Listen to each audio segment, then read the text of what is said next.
My name is Travis Gallington, and I am the creator of Bows, Spears, and Cavalry, which is the game that I'm going to be showing you today.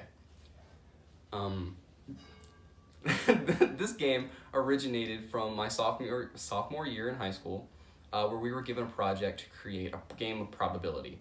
And that's not exactly what this game came out to be, but that's what it originated as.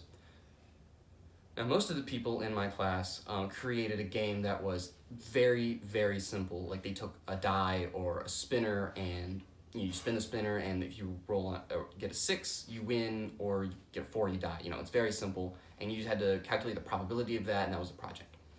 So everybody was making a very simple game, and I didn't want to do that. I really cared about this project for some reason. Like, it really brought out something in my mind, like an idea, and I don't know where it came from, but it came out. So that's where the idea for Bows, Spears, and Cavalry came from. Now, this is the game board, and I have clasps on it so that the cardboard wouldn't pop up, but that was a while ago. It doesn't pop up anymore. I'm going to show you the instructions first. And the instructions were written when I was 15, so they are entirely useless, and they're useless. You can't understand how you play the game with them, and I thought I wrote them very well, but I was wrong. So what I am proud of from this is I got this really nice font and a really nice picture on the background that I got from Google Images. That makes it kind of look like faded parchment, and the font is very medieval looking, and I cut the edges a bit so it looked like faded parchment a bit.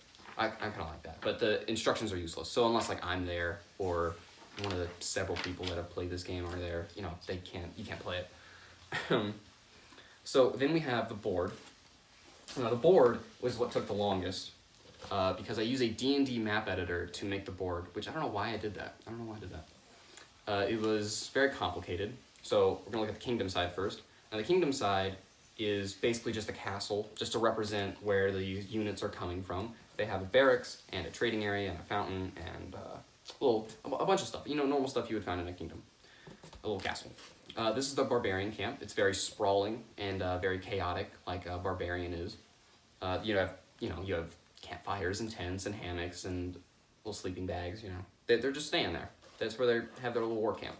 Very disorganized. And then you have the middle area where the battle takes place. And on the kingdom side, you have tents that are very orderly. They're lined up, and you have their fireplaces, which are all put out because it's morning and they don't need them anymore. And then you have the barbarian side, and obviously their fireplaces are still lit because they don't really care. And their tents are kind of sprawled out, all chaotic-like. And then you have these areas that are kind of discolored in the shape of rectangles that kind of looks like gravel in the grass. So these are where you would play your cards, and I'll get to that in a second. These are the backs of the cards. One of these, this is for the barbarian units, and this is for the kingdom units. This one contains like a very rough spear, that maybe a barbarian would use, and it contains a very, very solid like steel sword on the back, so you can very easily differentiate between the cards.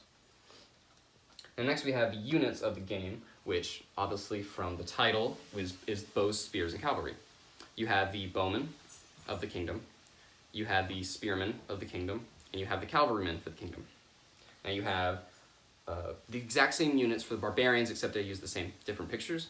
You have the cavalrymen, you have the spearmen, and you have the bowmen. Now these pictures were taken from, I believe, Total War Attila. I believe that's where I got them from. It was 2 years ago, so that might not be right. But I'm not selling this game for anything. This game is only for me and anybody who I wish to play it with. So I'm not making any money off of it, so this artwork is free use. It doesn't matter. I'm not making any money off it, so it's okay to use it. Now what you do in the game is that, first of all, you decide who's who. You decide who's going to be the barbarian and who's going to be the kingdom. And that's very simple. You just decide. It doesn't matter. Then you would shuffle the decks as best as you can, because this is on cardstock, so it's a little hard to shuffle, but I couldn't get it on a better material. I think this is fine, though, because it's very few cards, so you don't need to worry about like stack size or anything. Then you would draw 3 cards from your stack, just randomly, and you would look at them. And there's no way to really strategize in this game, because it's basically a rock, paper, scissors clone with an extra rule. You would then play your cards on the battlefield. So you get like a Mongol spearman, or barbarian spearman, sorry, they're not Mongols. And then you would play them on the board like so. And then your opponent would play his unit on the opposing side. Now then you would compare based on the rules and figure out who's going to win.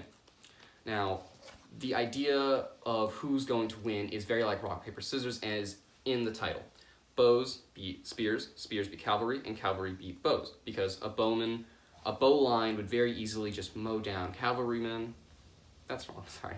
Bowmen would very easily just mow down spearmen. Spearmen could level their spears and stop a cavalry charge, and cavalry could very easily just run over a line of bowmen. That's what my logic came from.